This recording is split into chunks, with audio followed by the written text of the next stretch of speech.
the City podcast.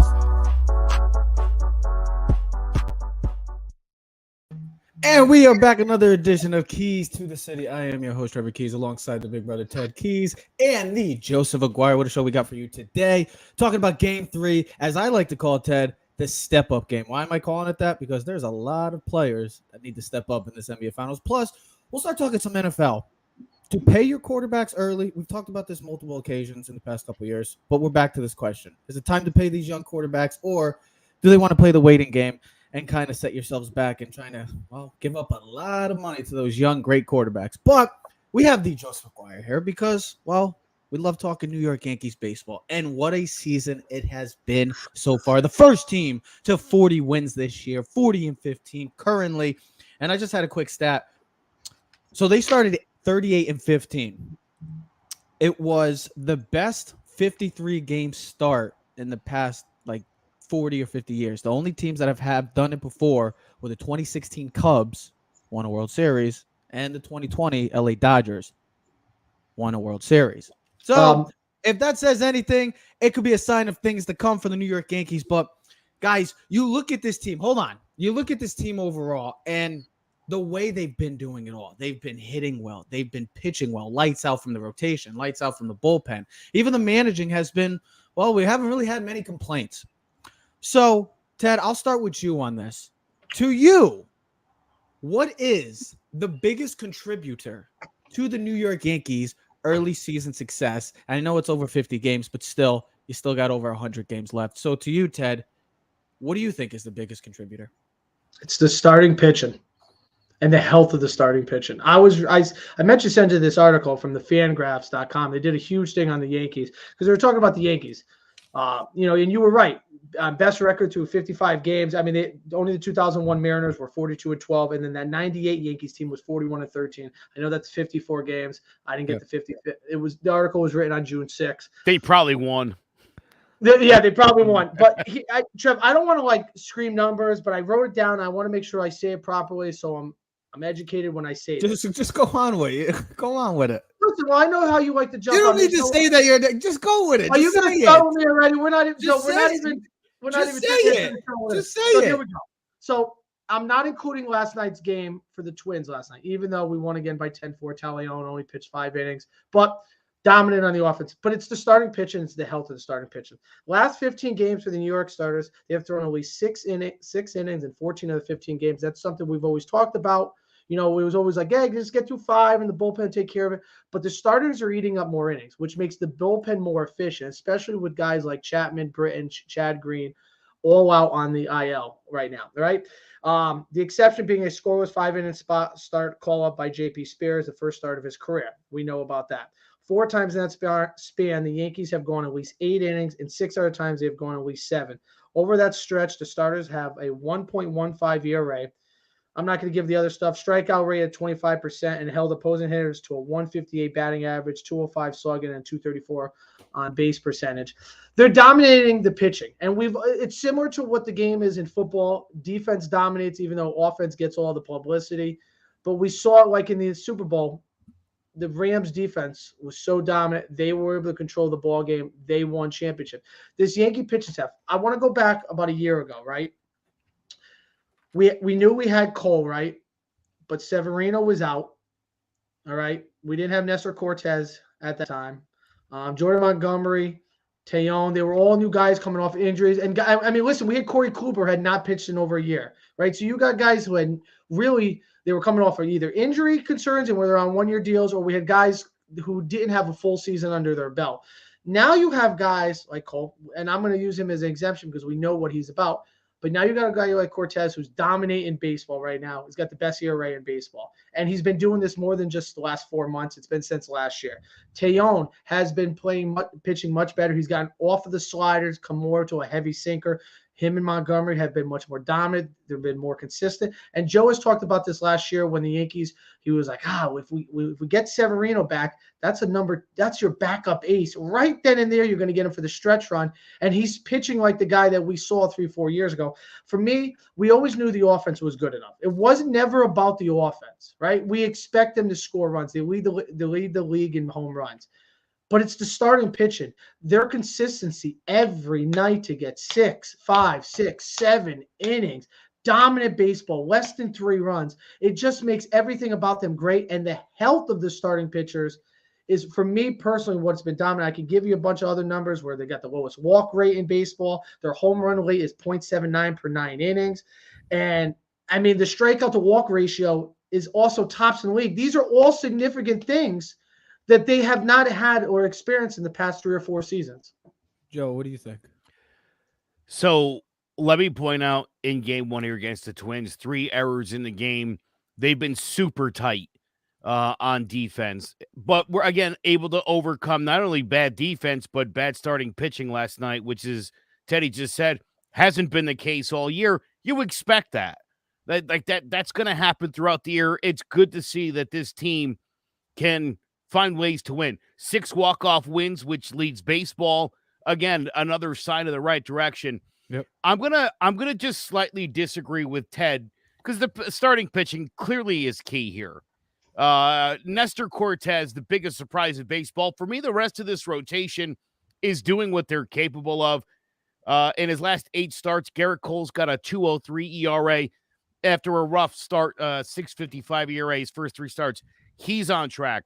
Yeah. Luis Severino's obviously building Lights up out. He's been endurance. lights out. Though. He's, and again, I've been saying for years, when he's healthy, there's no reason to think he won't be one of the studs of the game, and he is. Jameson Taillon, Yeah. right, minus that start last night. Taillon leads baseball with the 6 wins. He's been outstanding, and you saw Jordan Montgomery, the evolution there.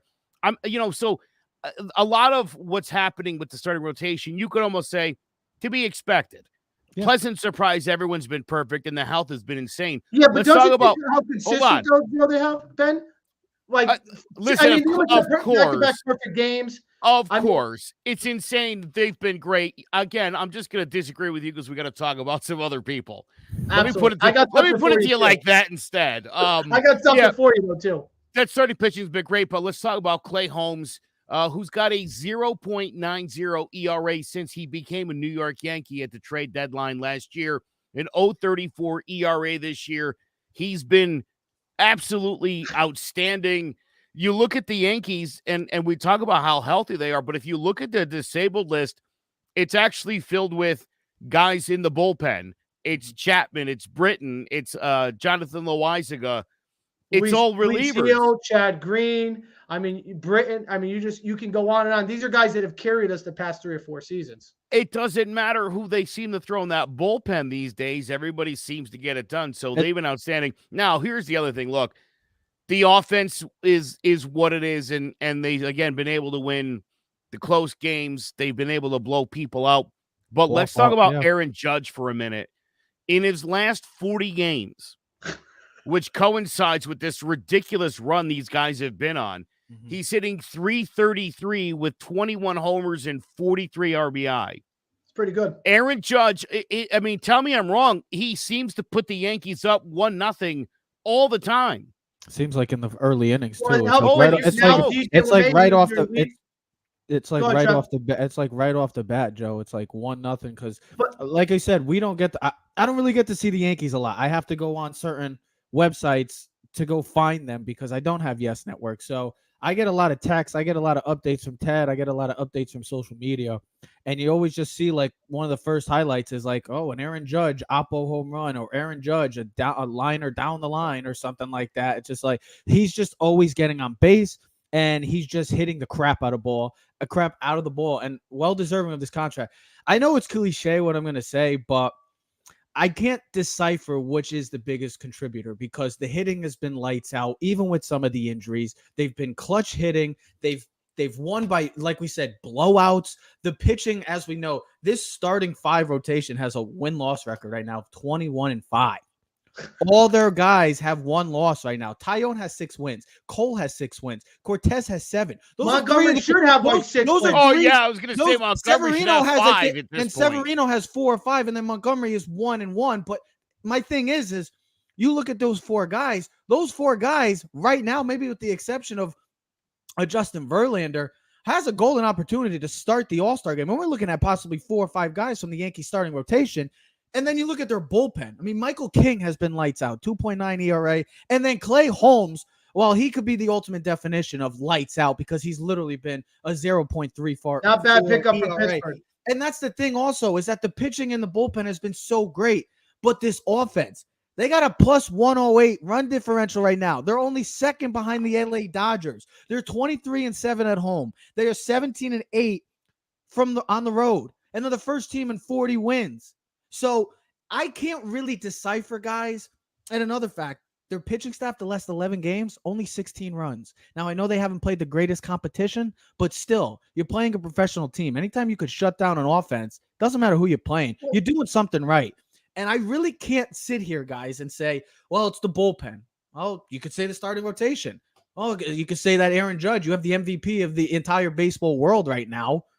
You can't really pick between any of those top options. Well, you definitely can pick the starting rotation over the bullpen. Also, hold. I got one more stat. The They have the lowest ERA currently right now with a 2.55 ERA. And interesting stat, the second most innings pitched per start, 5.2 currently in baseball. So the Yankees are doing it all right. They're not like that's the thing. Their starting rotation has been delivering where you don't need to kind of tire out the bullpen. Can I add something to that? And then your offense is just carrying it within the first. You're up already 3-4 runs in the first inning with the way this team's been pitching. You can almost just say, "Hey, chalk up another W in the win-loss column."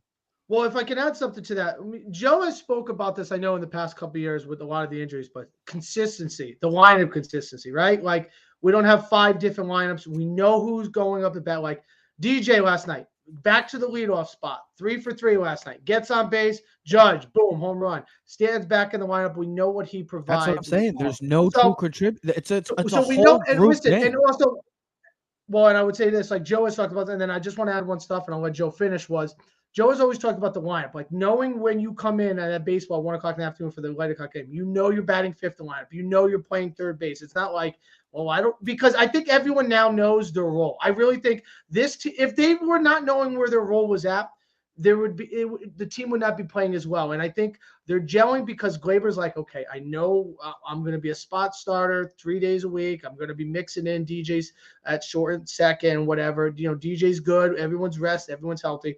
But here's the last thing, and this is fun because we have, Trev, personally for me, this is fun to say because you and me we're on the opposite, even though I really like them. It's the Gary Sanchez thing. It's worth noting that the rotation's improvement owes something to its defense. Starting catcher Jose Trevino, whose 3.6 framing runs ranks second in the majors and is well ahead of his predecessor, Gary Sanchez, who was negative 2.5. The team's 4.6 framing runs is tied with the Major League, and where last year's it was 12th in Major League. And here's the other thing that adds to it, and this is I think another thing that I think we never really took into the offseason, but remaking the infield of Anthony Rizzo, Josh Donaldson, and Kiner Falefa, the team owns an AL best 7.724 defensive efficiency, up from last year's 698, with his 4th in the majors in runs saved 25, miles ahead of last year's when the Yankees were the second to last team in the majors at negative 41. Remember how many times last year when we were doing this show, we were screaming about how many errors and mistakes the Yankees were making on the base paths? I don't remember. I haven't seen. I think this year we've the same mistakes like taking stupid extra bases, getting caught stealing, doing things that were unprofessional. That's the thing. When we've been talking about the Yankees since the season's been started, the only time I can really recall that we've talked kind of badly about them. It was kind of more of just was actually more not even towards the Yankees, but it was just more around the whole view of baseball with just not hitting. Now the league is still struggling with that, but the Yankees have figured it out, and they're light years away from what they started with. Joe, take it away. Finish up on the New York Yankees. Well, I'm glad you brought up Anthony Rizzo. If his batting average wasn't so poor, I think he'd be getting a lot more attention. What's he batting, 213? He's actually hitting 213, and don't look now, but Aaron Hicks, after 2 hits last night, is hitting 223 with a 351 on base percentage, which is actually 3rd best on the Yankees. 2 hits from Joey Gallo last night. He's at 186. Let's talk about Matt Carpenter, because I got into an argument with a bunch of people on Yankee groups on Facebook who were like, he's washed up. And I'm like, do you think the Yankees would have brought him up If he hadn't done work in the offseason to get himself out of the That's gutter, just another DJ LeMahieu to have, another utility guy. No, We can I put look him at in it, a Jeff. lot I of look at it- positions. He's had the experience before in the postseason. He can deliver over you with a big hit, have some pop. Play multiple positions. Yeah, Veteran guy. exactly. He's a hey, DJ that LeMahieu. at bat against Ohtani the other day, man. Oh boy, did that set the tone So doesn't it for the rest remind of you? that game. Here's the thing. It's funny. When the Yankees are bad, we always bash Cashman. Didn't make the moves. Didn't do this, right? And the Klay Holmes move last year. Underrated move. Didn't think about it. You know, we're like, Pittsburgh, what the hell did he do? And he comes over, and he's been phenomenal since they brought him over. And then you look at a guy like this guy, like Matt Carpenter. You could see this guy having – it'll be playoff time, late September, October. He'll have a key at bat. He'll work the run. You know, he'll work the at bat. He'll get a walk. He'll make a defensive play in the infield. He's just one of those guys where you're going to like, man, he's going to be one of those Yankee guys. You're like, key contributor. And when I think of that, I think of one of those 90s teams where they're picking up like a guy like Tim Raines late in the season, or a Cecil, or someone that is you don't think about now, but later in the season there's going to be a significant game, and you're going to be like, man, that was a great pickup at that time. Well, we all said something. So Ted thinks it's the pitching staff. I think it's everything. I mean, there's just not a weakness right now for me to say anything bad about the Yankees. And Joe, what was for Joe's? What was it? Was it the hitting? Joe was offense. Aaron Judge. Oh, we all, Yeah. like I said, Wait, we all let me- picked something. Can I do one more thing? Finish up. Take it up. Let's talk about Jose Trevino. He cannot hit on the road. He's got a 189 batting average, but at Yankee Stadium, dude's hitting 354 with 3 homers and 11 RBI. He's been great. Him taking over the starting catching role again. You look at the tear Aaron Judge has been on. It also coincides with Trevino basically becoming the everyday guy. All in all, to be honest, we're just happy Yankee fans right now. I mean, they're playing well, and there's not really a glaring weakness on this team. They're delivering. They're hitting the crap out of the ball. The pitching's been lights out, and the bullpen has, well, let's be honest. 7 straight wins again. They're on It's a roll. gotten back to looking like that dominant bullpen. Also, the New York Mets still continue to win right now, the best baseball record in the NL. So, like I said last week, something special is brewing in New York sports. The Yankees are winning. The Mets are winning. Let's see what the New York Rangers can do. But right now, Yankee fans and Met fans, be excited. I'm going to scold you for one thing that you said. You talked about the competition that the Yankees are playing. I mean, they've been destroying the best teams in the Central They've been Division. taking care of business. They've been taking Well, care of because look, everybody. the knock on the Yankees is that their schedule's been easy. And it's like, dude, we're 50 games in though.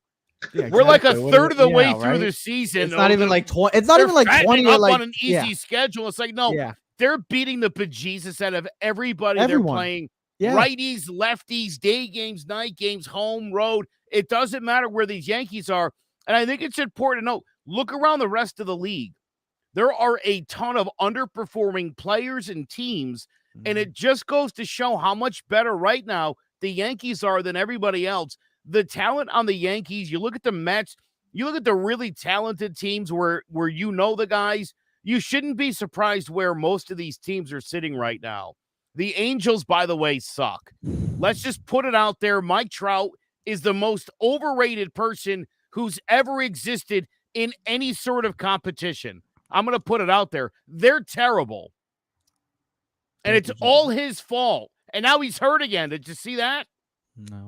No, I did not see that. By the way, anybody who puts out an MVP list right now, if Aaron Judge isn't your American League, you should have your credentials taken away because you're a moron. Joe, I saw that, Trevor, and I know you said that. I saw that on the MLB.com. They were doing the 1/3 poll of like they still had Verlander, the Cy Young, and they still had Trout number 1. And I'm like, after he had an awesome in May, and I'm like, did any of you guys see what Aaron Judge has done since like middle of April to now? I don't know what they're talking about. The Yankees pitching staff. I'm like, stop, guys. I'm like, you got the best team in baseball with the best player. They've beaten every series except for one. Sorry, the Dodgers got swept by the Pirates at home. I don't want to hear about it. Teddy, he was 0 for 12 when that list came out, and he went 0 for 23. They've lost 13 in a row with the 2 best players on the planet. I don't know. Maybe not. Joseph, as always, thanks, buddy. Pleasure.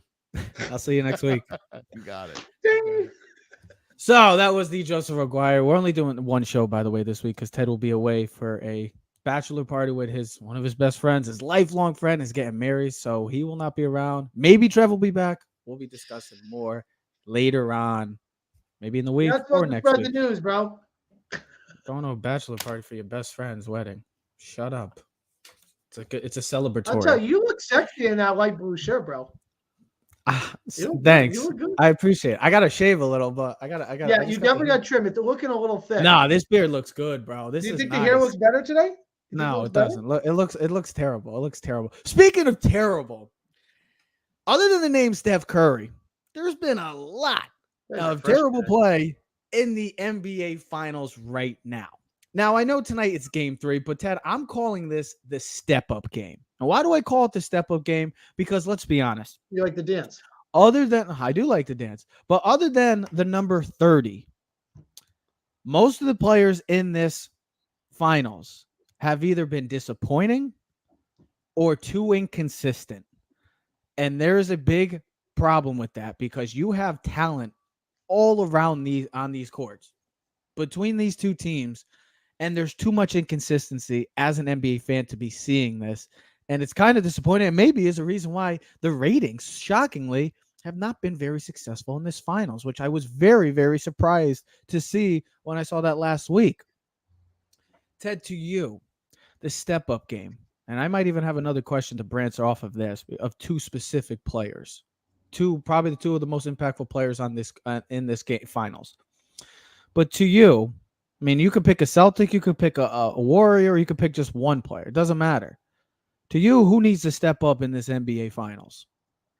Well, I'm glad you called this the step-up game because I wanted to make sure I It had that has to picture be, right. man. Because look at these first two games. Go look at Curry.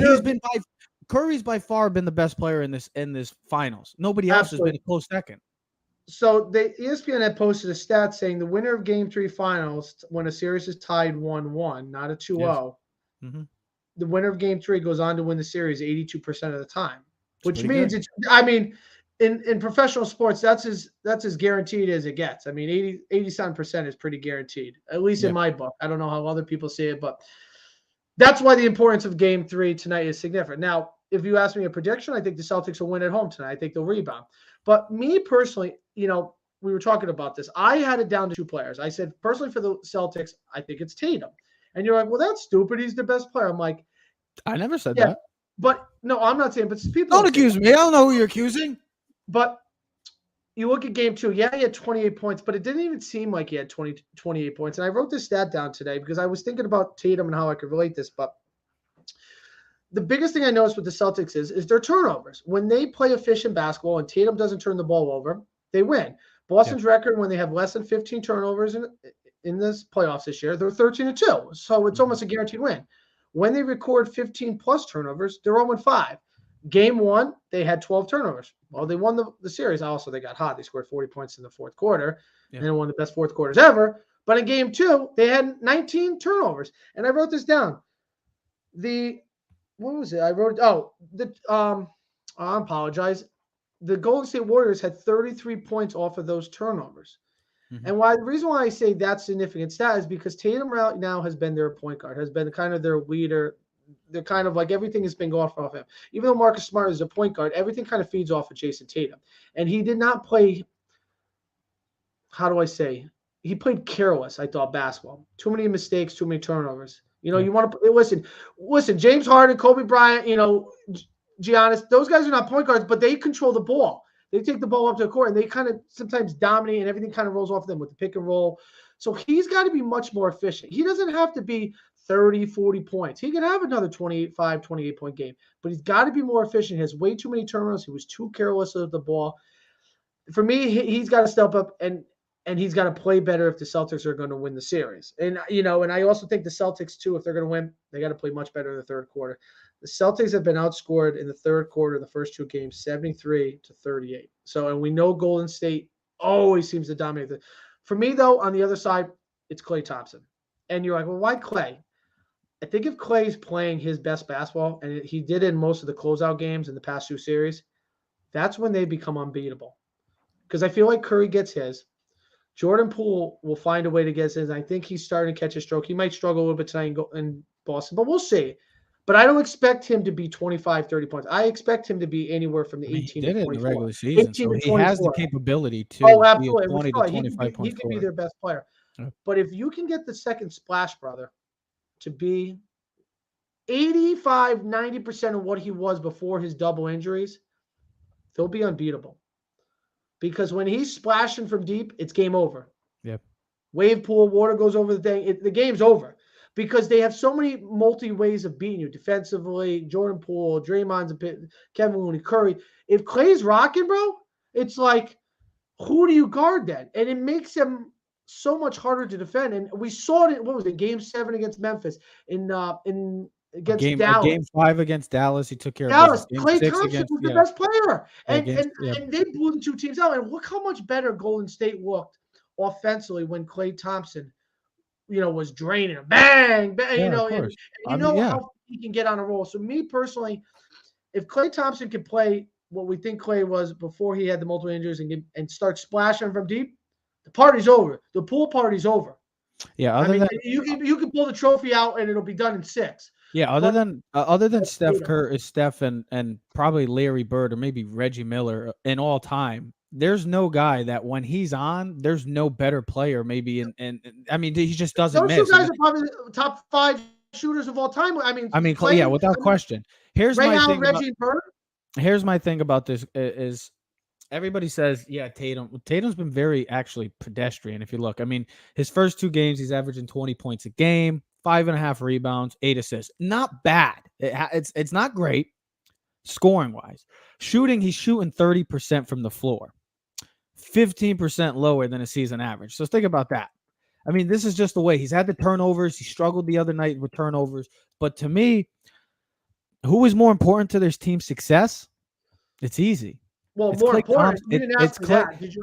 Well, if you're looking at the question, I put that because we were talking. My thing is, if I had to be honest, it's easy. To me, it's Klay Thompson. And the reason why I say Klay is because Boston is all we've ever talked about with Boston this whole postseason is the depth they have. Like if Tatum has an off game, and we saw it in game 1, he had an awful game shooting, 3 of 17 from the floor, but he still managed to go in another direction and go facilitator.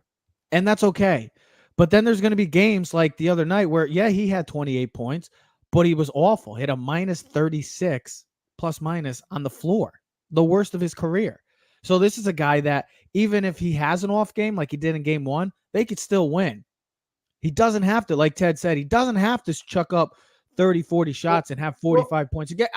It's always, as a fan and as being a part of the Boston Celtics, yes, you love to see your superstar player go off and go toe-to-toe with with some of the best in the game like he's been doing this postseason. But to me, I would say Klay because of the fact that, yes, Steph has been doing his thing in the first 2 games, and he's been the runaway finals MVP with TBD. Do not know what's going to happen with the rest of the results of this finals. But with the way we've seen how Klay has, Ted, you said it too, when Klay is on, this team is almost unbeatable, and that's defensively and offensively. And to me, they have too many players that are too inconsistent in the sense of, I know it sounds crazy, but I'm trusting that Boston Celtics team, those players like Jaylen Brown, Marcus Smart, Al Horford, just some of the guys that have been huge for this Boston Celtics team. I don't see the same feeling when I look at Draymond Green. Now, I know what Draymond can do defensively, leadership-wise, and even offensively when he has the ball in his hands, just not shooting. Wiggins is another guy that is like a Jordan Poole, very similar. Can go for 20 to 25 points a game, Ted. But there's also games that he can shoot 5 of like 22 and have finished with 12 points. There's too many non-elite, I shouldn't say elite scores, but there's not that go-to scorer after Steph other than Klay Thompson. Now, some people might say Jordan Poole. I get it, but we all know they don't what use Wiggins in that facet. But they should, though. I think they should because he is a talented scorer. He's got length. He can shoot the ball. He's not the greatest offensive option, but he's still a guy that can get you 20 to 25 points a game. And with the way Klay's been playing, Steve Kerr faces a tough challenge of what do you do if Klay Thompson has another off game tonight? Like if he has another bad game, Ted, what do they do? Well, see, I'll argue this point. I used 2 guys. You said, what team's important? So I said Tatum for the Celtics, Klay for the Warriors. And you said, well, of the 2, you got to choose. You choose Klay. See, I would choose Tatum. Okay. Because, see, the Warriors dominated game 2. and they didn't need Klay. And if they didn't fall apart in the And the fourth quarter, the Celtics Celtics dominated did game shoot one and 7 didn't for need Tatum. 9 from 3 in the fourth quarter, and Warriors forget to play defense. They're up 2-0, and Klay didn't do anything. I will tell you this though. You were talking about before when you were talking about Tatum. Tatum had 13 assists in the first game, right?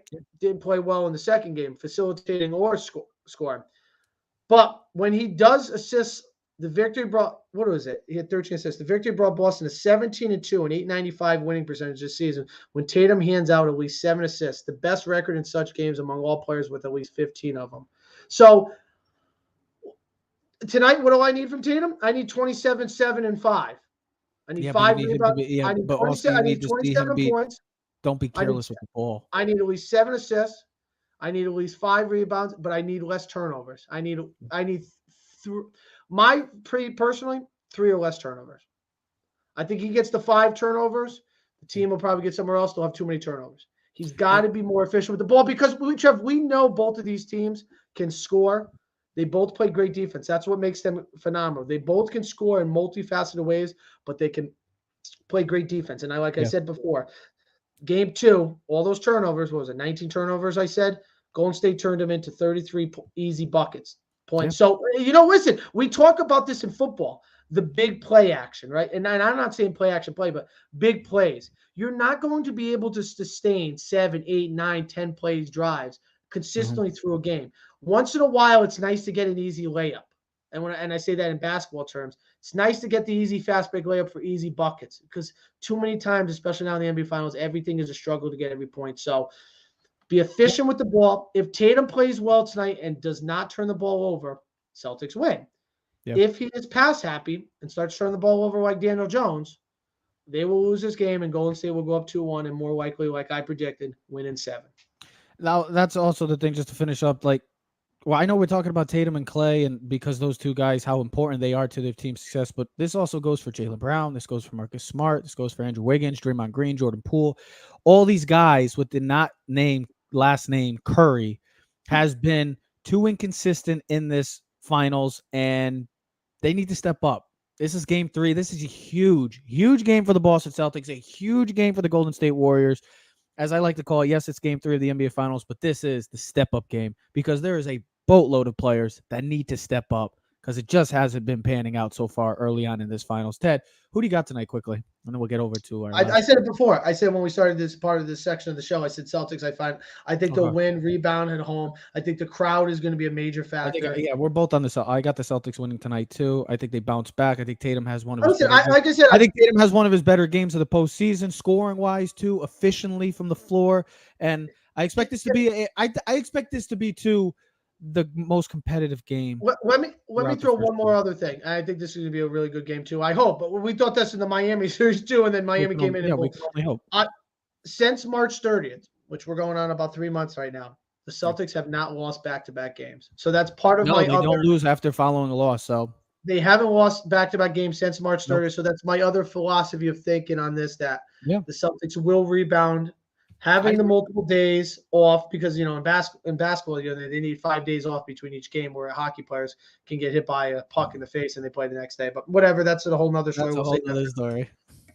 I just wanted to give you a quick Klay Thompson, his stats so far. 13 points so far, 4 of 19 shooting, 1 from 8 from 3 in game 2, 4 of 15 overall. Watch, Klay will have a huge game. Curry will have a bad 4 of 15 from 3 overall and 10 of 33 overall from the floor. So Klay Thompson, huge. It needs to be huge tonight for the Golden State Warriors and needs to be huge for them for the rest of the series if they want to win another title. And Jason Tatum needs to do the same. Let's just finish off with this. We're starting to get back into the boys of fall because, well, as you know, it is June 8th. Mandatory OTAs are happening. Training camps are going to be happening. It's go time, ladies and gentlemen. We're under 100 days, and there's a huge debate going on in this NFL world because of the quarterbacks. And we know how much we love those great quarterbacks. Well, there's some teams right now that have good problems, and it's the sense of the paying. And why do I say good problem when you got to pay guys almost $300 million? With the way these contracts are, you're going to be seeing $300 million contracts a quarterback. Well, because if you have a franchise quarterback, you have already got the top check mark off and building a franchise and building a contender. And there's some teams like the Los Angeles Chargers, the Baltimore Ravens, the Arizona Cardinals, and the Cincinnati Bengals who have 4 guys that look to be the part, look to be the franchise guy, look to be a Super Bowl winning quarterback.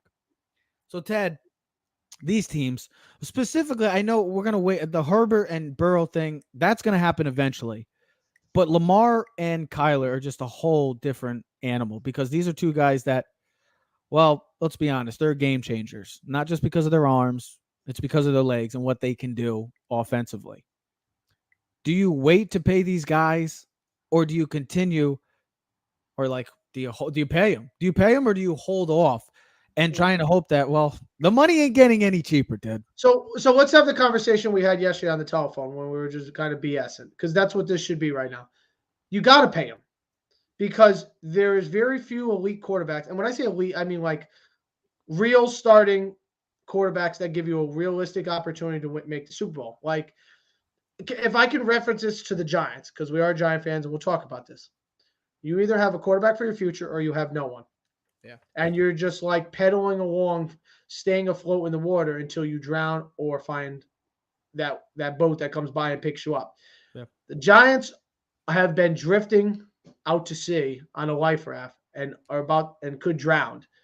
All right. That's what Daniel Jones has been for it's like, oh, we're catching this. Nope. We're still drifting. Couldn't catch it. I look at the Ravens in Arizona. They both are deserving to be paid. The longer you wait to pay your quarterback, the more you're going to have to pay. Now, what I've read on reports and Twitter is the Ravens want to do business with Lamar. The question is, does Lamar want to do business with them? Does he want to sit this year and test free agency, but risk injury? You know, where is his philosophy? Is he waiting for Kyler Murray to get paid in his back? Like, hey, listen, I'm going to wait for Trev to get paid, see what he gets paid. And if Trev gets paid 100, I'm on 101. You know what I mean? Like, because we know how this market goes with wide receivers, defensive players. Yeah, with every position, it's like that. Yeah. Who was it like when a couple years ago, Stephon Gilmore or Jalen was like, well, we just saw with the receiver. Look at the receivers this year. But they wanted to get paid like $1 more. Like, didn't matter. Just wanted, and you want that thing to be the highest. Just want to have that title as highest paid player until like next week or the year later. Exactly. But here's the only problem we see when you do this. All right, you have a certain amount of time. We've seen this with the Chiefs. We saw this with the Seahawks. We've seen this with some of the other teams. Is when you draft a rookie quarterback and you hit on it, right? Let's go back to. I wish I could go back to Sean's in trouble and he probably won't play the season. But if you go back to that draft class, right? The Bears traded up one spot to go get Mitchell Trubisky. And then there was a bunch of teams that did not take Patrick Mahomes or Deshaun Watson. Now, I'm taking Deshaun Watson's nonsense out of the equation, just as the football player itself. All those teams that passed on him are all still drafted mostly in the top 10 because they did not hit on a quarterback. And that's why the Bears still have no quarterback, and now they have Justin Fields. We'll see how that pans out. Don't hate on my boy Jay But Fields. here's the thing. You draft a young quarterback like the Seahawks did with Russell Wilson. You get a 4-year window to maximize your opportunity. Of course. You can go get guys like the Chiefs did. Go pay Tyrann Mathieu. Go get Frank Clark. Go pay this guy. Go pay this guy because you still got the quarterback under the rookie deal. Yep. Once you do pay them, like we saw with Joe Flacco, like we saw with Russell Wilson, like we're going to see next year when Mahomes' salary, not this year, but the following year, goes into play drastically. Yep. That's when teams' budgets have to drastically have to change. If we've noticed anything, go back to the last 10 Super Bowls. I think it's since 2011. I had the stat in front of me. But no quarterback has made the Super Bowl when they occur more than 15% of the salary cap. So what does that mean? You pay your quarterback. You can't pay your backup your left tackle or your right tackle. You can't pay your extra linebacker. You can't pay your second cornerback. I don't know how the Rams do it. They must have the banks from Sweden. I can't even. I don't know how they pay Donald and Ramsey, but maybe what that said is you hit on draft picks. Because as you said, F the draft picks.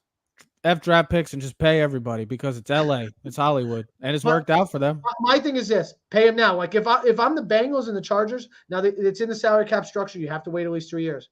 But I would pay Herbert and Burrow now. They're not going. You're not. First of all, we all know they're not going in. Pay them now because if you wait till after Kyler and Lamar, see, and the problem is Deshaun's and Brown's contract ruins Really everything. changed But the whole game. the longer you wait, Yep. the more you're going to pay in the long run. Because if the Cardinals don't want to pay him, then tell me who the Cardinals quarterback is going to be. You're going to go get Nick Foles next year? Daniel Jones going to be your new starting quarterback when the Giants release? Like, who is? Tell me who you're going to get. I know that these guys, Kyler Murray, Lamar, they look like they're going to get paid. I mean, if it's by the Cardinals or Baltimore, you would assume, but that's still, we don't know. I just want to say this is what these quarterbacks are making for next year. These guys this year, actually, Herbert's making $6 million a year, 27th overall. Burrow's $9 million, 19th, followed by Kyler, 20th, and Lamar is making a cool $2 million this year, 47th overall.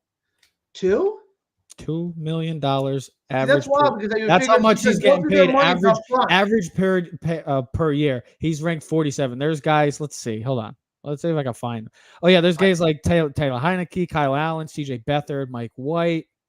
Oh yeah, a bunch of solid starters in this league that are getting paid more money than Lamar Jackson. My thing also about this, and I wanted to finish up with is I much rather be the Arizona Cardinals, the Los Angeles Chargers, the Cincinnati Bengals, and the Baltimore Ravens more than I would ever want to be the New York Giants, the Miami Dolphins, the Carolina Panthers, the Philadelphia Eagles, and did I say the Cleveland Browns? I don't know if Well, you did. And Cleveland Browns. Why am I saying those franchises? It's very simple. Because all those 5 franchises have one thing in common. Uncertainty. They're all uncertain about their quarterback situation. I said the Browns are for a different reason. But before Deshaun Watson, the Browns were in that situation of, do we pay Baker Mayfield? And look how the Browns, as my boy Pete says, the Browns will Browns. It's pretty. And that's the thing also. Miami, what are they going to do with Tua? If he has a good year, are you willing to pay him big bucks? I know Daniel Jones is another thing. Jalen Hurts. I'd much rather be those 4 franchises, like I said, with Herbert, Burrow, Lamar, and Kyler, than I'd much rather be those franchises with quarterbacks. Yes, they have a quarterback right now, but do they have their guy moving forward? Those are questions that will need to be answered this season. But for those 4 other franchises, those answers have already been answered and set. They just need to put the pen to the paper. You got your guy for a long time. And Trev, and the only thing that these 2 guys do risk, though, is, and I'm going to give you the perfect example, is you got 2 scenarios. You got the Kirk Cousins scenario where you get franchise tag 2-3 years in a row. Dak. Yeah. Or you get the Dak situation where, okay, that's the thing I think Lamar and Kyle will worry about. But here's the thing. Dak got hurt and then got paid the highest contract for any quarterback. Mm-hmm. So Dallas still paid him. All right. But you still take that risk. And there's always a risk. And, listen, God willing, hopefully none of these guys get hurt that situation ever occurs, even for Dak. All right. But then you look at the Kirk Cousins deal is you get franchised, and no one wants to be franchised because it's only a guarantee for that year. But you know what? If you can stay pretty healthy, you know who's made the most money in football the last 3 seasons? It's Kirk Cousins. Kirk Cousins has made the most money in football in the last 3 or 4 seasons.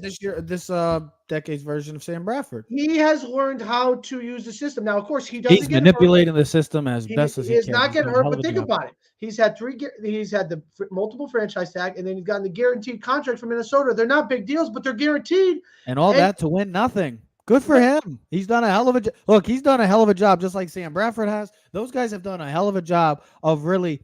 Here's my thing. If I'm Minnesota, manipulating the system, but I know what they tried to do. I know you and me are not big fans of Kirk Cousins because he's a 500 quarterback. But tell me someone right now that's on the market that's better than Kirk Cousins. Like that, right you now? Either have a guy that's somewhat like that. Because here's the thing: the Saints, I think, are right on that brim, Trev. With the closest to me would be probably just Jimmy G or Baker, and that's I would say the Saints with Jameis because I think that team is still Super Bowl caliber, but I don't think anyone has trust in Jameis Winston. Where I think that was why there was speculation who would go there? Would they trade for a quarterback? And just like you brought up the Panthers, Sam Darnold, you either got the guy or you don't got the guy. And right now, if you got the guy, pay him early and worry about it down the road, then pay late and have to pay more. Yeah, 100% agree. I'd much rather be those four franchises than teams like us, our New York Giants, and other teams that Be the have that Bills, have be the that Chiefs. uncertainty around the franchise of, yeah, you might say one thing, but saying is just one thing. If you could do it, words speak or actions speak louder than words. I know the words have been said that we have faith in them. Well, I guess we'll see. But I'd much rather be these four franchises. I know that the big bucks are coming for these four guys, but they're all deserving of it, and the franchises better figure it out because you do have four franchise quarterbacks. You just don't want to let it slip away. Trust me. But ladies and gentlemen, we are Keys of the City. We are signing off. Everybody have a wonderful weekend. We will be back next week. We are out.